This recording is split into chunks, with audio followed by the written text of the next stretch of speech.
A day in our life as a young married couple working here in Singapore. Hey guys, this is Gilbert and welcome to our mini vlog. So dahil day off nga kami ni Mrs. ngayong araw na ito, ay napagdesisyonan naming magpunta ng Chinatown.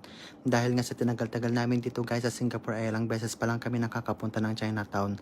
So nang nakarating nga kami dito guys ay agad naman kaming bumili ng Mr. Coconut dahil uhaw na kami dyan. At isa ito sa pinaka-paborito naming inumin.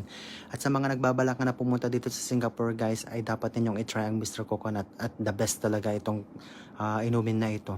So nang makarating nga kami dito sa Chinatown ay agad naman kaming dumiretso dito sa Chinatown Street at makikita nga ninyo guys na napakaraming mga bilihan dito ng mga souvenirs gaya ng ref magnet, keychain, mga damit at kung ano-ano pa guys.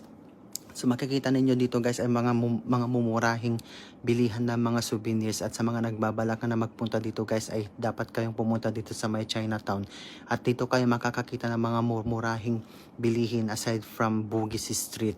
At ayan guys, naglakad-lakad nga kami at napansin lang namin itong heritage na bahay at nagpa-picture lang kami dyan. At tumungo kami dito guys sa may temple dito sa may Pagoda Street para mag-picture-picture lang dito.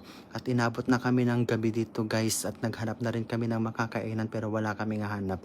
So yun lang guys, maraming salamat sa panonood hanggang sa muli. Bye!